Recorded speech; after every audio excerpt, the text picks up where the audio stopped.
दोस्तों, अभी Commonwealth games में हुए शानदार प्रदर्शन की भारत खुशी मना ही रहा था कि एक नई परेशानी इंडियन स्पोर्ट्स में आ गई है। 15 अगस्त के दिन फीफा ने भारत की ऑल इंडिया फुटबॉल फेडरेशन को बैन कर दिया। यानी अब भारत की टीम किसी इंटरनेशनल इवेंट में हिस्सा ही नहीं ले सकती। इसका एक मतलब ये भी है कि भारत में होने वाला अंडर 17 विमेंस फीफा टूर्नामेंट भी अब शायद यहाँ पर ना हो। लेकिन बात इतनी बिगड़ी कैसे? इसमें किसकी गलती है? और क्या धीरे धीरे यही चीज बाकी स्पोर्ट्स के साथ भी होने वाली है? क्योंकि इंटरनेशनल ओलंपिक एसोसिएशन और इंटरनेशनल हॉकी फेडरेशंस ने भी कुछ ऐसी वार्निंग्स हमें भेजी हैं। आइए देखते हैं क्या है पूरी बात। बस बने रहिएगा वीडियो के अंत तक हमारे साथ। लेकिन वीडियो शुरू होने से पहले अगर आप इस चैनल पर नए हैं या आपने अभी तक इस चैनल को सब्सक्राइब नहीं किया है तो चैनल को सब्सक्राइब करना और बेल आइकन दबाना ना भूलें।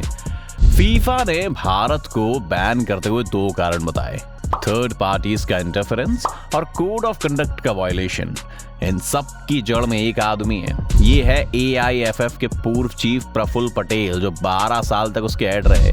बात यहाँ से शुरू हुई कि AIFF के कॉन्स्टिट्यूशन के हिसाब से कोई भी आदमी 2 बार से ज्यादा प्रेसिडेंट नहीं बन सकता। लेकिन प्रफुल्ल पटेल तीसरी बार भी प्रेसिडेंट बन गए थे। उन्होंने 2 साल तक कोई इलेक्शन ही नहीं करवाया। प्रफुल्ल पटेल कोई प्रोफेशनल फुटबॉल प्लेयर नहीं है, बल्कि NCP के नेता है। और नेताओं से उनकी कुर्सी छोड़ने की उम्मीद रखना वैसा ही है जैसे सूरज के पश्चिम से निकलने की उम्मीद। इसलिए सुप्रीम कोर्ट में इसके खिलाफ कंप्लेंट की गई। सुप्रीम कोर्ट ने प्रफुल्ल पटेल को अपने पद से हटा दिया और अपनी एक कमेटी नियुक्त कर दी जो अब AIFF को चलाने वाली थी। इसी कमेटी का ये काम था कि वो AIFF का नया कॉन्स्टिट्यूशन बनवाए और जल्दी से वहां इलेक्शन करवाए। सुप्रीम कोर्ट ने अपनी इस कमेटी में SY Qureshi, retired justice Anil Dave और भास्कर गांगुली को नियुक्त किया। इस कमेटी को कमेटी ऑफ एडमिनिस्ट्रेटर्स यानी COA भी कहते हैं। आपको याद होगा कि कुछ साल पहले BCCI के साथ भी सुप्रीम कोर्ट ने ऐसा ही किया था और फिर प्लेयर्स इतने पावरफुल हो गए थे कि विराट कोहली ने अनिल कुंबले जैसे कोच को नौकरी से हटवा दिया। पर फुटबॉल का केस थोड़ा अलग है। सुप्रीम कोर्ट ने जो कमेटी बनाई थी उसने एक और कमेटी AIFF में बना दी जो AIFF की वर्किंग देखने लगी। और जहां 2017 में नए इलेक्शंस करवाने का फैसला सुप्रीम कोर्ट ने दिया था, वहां अब तक AIFF में इलेक्शन नहीं हुए थे। इससे पहला सवाल तो यही बनता है कि आखिर फिर ये कमेटी कर क्या रही थी? ध्यान रखिएगा, इस कमेटी के लोगों को सैलरी के तौर पर 3 लाख रुपए पर मंथ मिल रहे हैं इस काम के लिए, जबकि शायद हमारे देश के फुटबॉल प्लेयर्स इससे कम पैसा कमाते हो। जब फीफा ने ये सब होते हुए देखा तो उन्होंने कड़ा रुख अपनाते हुए AIFF को वार्निंग दी और साथ में एक डेडलाइन भी निर्धारित कर दी कि AIFF 31 जुलाई तक अपना कॉन्स्टिट्यूशन बना ले और 15 सितंबर तक अपने वहां चुनाव करवा ले, क्योंकि अक्टूबर में ये फीफा अंडर 17 वर्ल्ड कप था।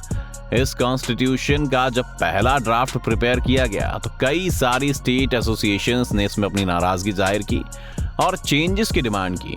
खुद फीफा ने भी इसमें कई सुधारों की मांग की। इस कॉन्स्टिट्यूशन में इलेक्शन को लेकर इंपॉर्टेंट पॉइंट था। पहले जब AIFF के इलेक्शंस होते थे तब 36 स्टेट एसोसिएशंस इसमें वोट करती थी। लेकिन इस नए कॉन्स्टिट्यूशन के साथ 36 स्टेट एसोसिएशंस के अलावा 36 प्लेयर्स को भी वोट करने का अधिकार मिलेगा, यानी टोटल 72 वोट हो जाएंगे। इस पर स्टेट एसोसिएशंस ने अपना कड़ा रुख अपनाया ही, पर फीफा ने भी AIFF को बोला कि ये करने से वो फीफा के रूल्स तोड़ रहे हैं। फीफा का कहना था कि इस तरह से वो प्लेयर्स को वोटिंग का राइट नहीं दे सकते। अगर AIFF चाहता है तो इंडियन फुटबॉल के पुराने खिलाड़ियों का रोल बढ़े, तो इसकी जगह वो स्टेट एसोसिएशन से कहे कि अपने यहाँ ज्यादा प्लेयर्स को हायर करो।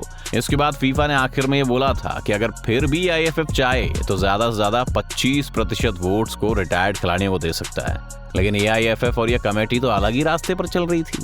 उन्होंने कॉन्स्टिट्यूशन तो फाइनलाइज किया नहीं, पर यह बोल दिया कि 28 अगस्त को AIFF के इलेक्शन होंगे और इसी पैटर्न पर होंगे जो उन्होंने अपने कॉन्स्टिट्यूशन में लिखे हैं। इसके बाद यहाँ पर प्रफुल्ल पटेल की फिर से एंट्री होती है, क्योंकि बहुत सी स्टेट एसोसिएशंस इस मामले को लेकर प्रफुल्ल पटेल से बात करने लगी और इसके साथ साथ फीफा का भी इस इलेक्शन वाले कदम पर बहुत सख्त रिएक्शन आया।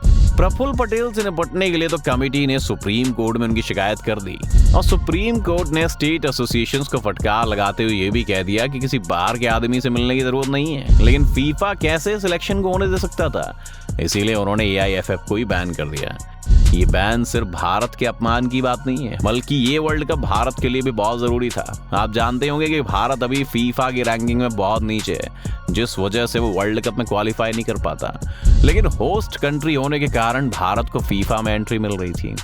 जब कुछ साल पहले फीफा ने under 17 mains world cup Bharat में करवाया था, तब भारत की टीम ने जो पहला गोल किया वो किसी भारतीय टीम द्वारा फीफा के टूर्नामेंट में किया गया पहला गोल था। इसलिए बहुत जरूरी था कि इवेंट भारत में हो और हमारी विमेंस टीम भी दुनिया की बेस्ट टीम्स के साथ कम्पीट कर सके। हो सकता है कि AIFF अब वक्त रहते फीफा की डिमांड्स पूरी कर ले और शायद हम इस एम्बैरेसमेंट से बच जाएं। पर इस बैन ने हमारा ध्यान और भी कई सारे गेम्स की तरफ ला दिया है, क्योंकि यहाँ पर और भी कई सारे स्पोर्ट्स बॉडीज हैं जो अच्छे से काम नहीं कर रही हैं।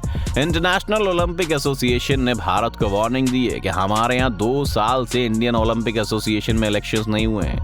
अगर इलेक्शन जल्दी नहीं हो सकते हैं तो हो सकता है उन्हें भी बैन कर दिया जाए।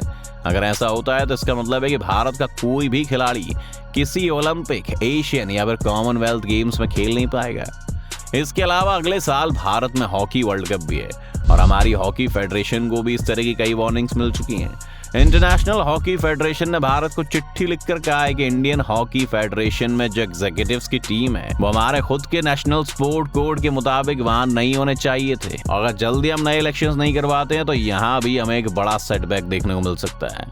तो ऐसा क्यों हो रहा है दोस्तों? इसका कारण बहुत सिंपल है। भारत ने 2011 में एक नया नेशनल स्पोर्ट्स डेवलपमेंट कोड बनाया था, जिसमें ये पाया कि भारत में स्पोर्ट्स की ग्रोथ के लिए जरूरी है कि यहाँ के स्पोर्ट बॉडीज को सही किया जाए, जिसके लिए मेंबर्स की एज रेस्ट्रिक्शन से लेकर टर्म रेस्ट्रिक्शंस जैसे प्रावधान भी इसमें लाए गए। लेकिन आज 11 साल बाद भी हम लोग इसे अच्छे से इम्प्लीमेंट नहीं कर पाए, क्योंकि भारत के लगभग हर स्पोर्ट एसोसिएशन का हेड कोई नेता है। इनमें बीजेपी से लेकर कांग्रेस सभी पार्टियों के नेता शामिल हैं, जो अपनी कुर्सी के चक्कर में हमारे स्पोर्ट्स के फ्यूचर को अंधेरे में धकेल रहे हैं। आपको क्या लगता है कि अक्टूबर में होने वाले वर्ल्ड कप से पहले बैन हट पाएगा? और अगर ये बैन रहता है तो इसमें गलती किसकी है? अपनी राय में कमेंट्स में जरूर बताएं। उम्मीद है वीडियो देखकर आपको काफी कुछ जानने को मिला होगा। अगर आपको वीडियो पसंद आया तो वीडियो को लाइक करें, और अगर आप चैनल पर नए हैं, आपने अभी तक चैनल को सब्सक्राइब नहीं किया है तो चैनल को सब्सक्राइब करना और बेल आइकॉन दबाना ना भूलें।